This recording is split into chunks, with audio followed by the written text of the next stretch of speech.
Ça y est, j'ai retrouvé Wilson. Il m'avait tellement manqué depuis la dernière fois on s'était vu là. Ah, je me suis senti seul au monde, mec. Bon, il a un petit peu changé, hein, il a pris des couleurs, mais c'est bien lui. D'ailleurs, il me faisait remarquer que la vie, c'était comme une boîte de chocolat. C'était aphrodisiaque, un truc comme ça, je sais plus. De toute façon, je m'en fous, j'aime pas le chocolat.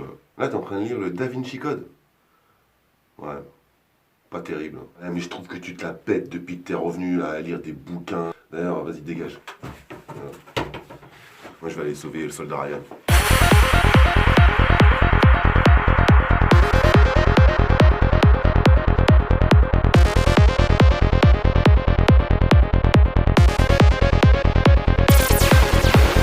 Bonjour et bienvenue dans les critiques christiques. Aujourd'hui, on va parler du film Finch. Dans un monde post-apocalyptique ravagé par un événement solaire, Finch est l'un des seuls survivants.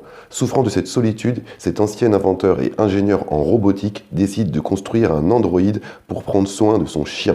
Alors que le trio entreprend un long voyage vers l'ouest, Finch tente d'enseigner à son robot les concepts comme l'amour, l'amitié, la confiance, tout en restant vigilant dans ce monde dangereux et chaotique. Finch est un film du studio Amblin réalisé par Miguel Sapochnik, à qui on doit l'excellent Ropoman avec Judge Law. Ce réalisateur de talent produit aussi le film en partenariat avec un certain Robert Zemeckis. Back to the Future. Dans Finch, le rôle principal est attribué à Tom Hanks, l'un des acteurs les plus cool d'Hollywood. Avec Keanu Reeves, faut pas déconner. Alors ce gars est un malade avec sa filmographie, il y a presque que des chefs-d'œuvre là-dedans. On va commencer par Big, Seul au monde, Forrest Gump, la trilogie Da Vinci Code, Angers Démon et Inferno, Philadelphia, Apollo 13, Les Sentiers de la Perdition, Sully, etc., etc. Quant à la musique du film, elle est signée Gustavo Santaolalla. Finch est un film de science-fiction dramatique se passant dans un univers post-apocalyptique. Il débute plusieurs années après les événements climatiques qui ont conduit à la quasi-éradication de la vie sur Terre. Alors bien entendu, on connaît le goût de Tom Hanks pour les films de solitaire. On se souvient tous de Seul au monde, ce chef-d'œuvre sponsorisé par FedEx, le placement de produit le plus hardcore de l'Ouest. Bref, il se retrouve aussi livré à lui-même dans le film The Terminal, film qui se passe dans un aéroport bondé de monde, mais force est de constater qu'il se retrouve seul livré à lui-même. Et bien sûr, dans Finch, il nous refait le même coup avec une légère particularité. En effet, ici, il est accompagné de son chien et de son robot, je n'en dis pas plus. Avec tout ce petit monde, on jurerait voir une famille tellement les interactions entre eux sont criantes de vérité. Alors, ce film est une sorte de road trip movie, ou plutôt road bad trip movie vu les circonstances. Et comme le robot humanoïde vient juste d'être créé par Finch, il apprend chaque jour avec l'aide de son créateur. D'ailleurs, lors de leurs échanges, on décèle quelques moments philosophiques,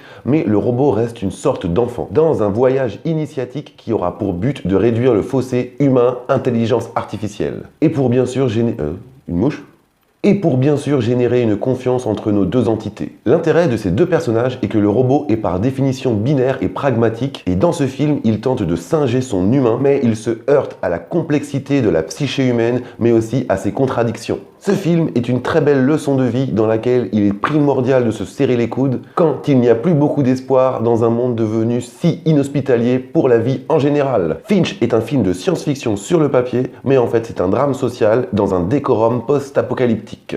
Et il parvient à donner la réplique à une machine pendant 1h54 de la plus belle des manières. Le traitement du robot humanoïde est extrêmement poignant. Au départ, j'ai cru qu'il allait me saouler avec toutes ces questions, mais le duo improbable est juste parfait. Et le chien est super expressif, rien qu'avec ses regards, ses déplacements, ses aboiements, on comprend tout comme s'il nous parlait avec des mots. Et son importance est très bien amenée dans le film. Finch est un film à l'intrigue simple mais bourré de poésie. Et les scènes d'action sont assez rares mais très bien filmées avec de très discrets fonds verts. La photographie quant à elle fait vraiment fin du monde, me faisant penser à l'excellent I Am a Legend sans les zombies, mais aussi à The Martians mais sur Terre. La musique, quant à elle, dans la première partie, est assez fun. On entend entre autres des tubes des années 50, ce qui crée un décalage avec ce monde ravagé. En revanche, dans la seconde partie du film, on retrouve une musique plus profonde et grandiloquente, se mariant admirablement avec l'évolution du périple de nos héros. Pour finir, je vous recommande évidemment Finch, notamment grâce au jeu d'acteur de Tom Hanks, toujours irréprochable. Voilà, c'est tout pour moi, j'espère que vous avez apprécié cette vidéo. N'hésitez pas à liker, commenter, partager, abonnez-vous.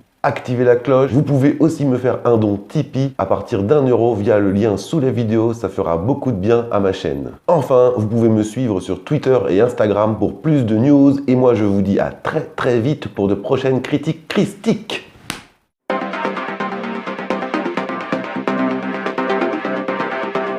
Bon, en fait, ça s'est super mal fini avec Wilson, j'étais obligé de le crever. Ouais, le mec il se la racontait de trop, il me dit oui, j'ai vécu avec Cristiano Ronaldo. Je dis alors, t'es obligé de lire? Est-ce que je lis moi? Le mec il se la raconte parce qu'il lit des livres. Attends, c'est bon, en plus il était rond comme une boule tout à l'heure.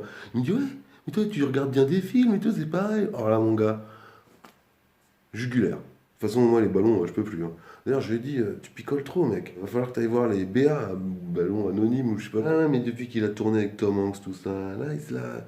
Le mec, ça y est, il touche plus par terre. Hein. En plus, le mec, il me fait des scènes parce que, ouais, comme quoi, Tom Hanks, maintenant, il tourne avec un robot et tout. Voilà, il a arrêté les ballons. Non, mais attends. Moi, je suis pas sa confidente. Hein. Il a cru quoi, lui? Bref.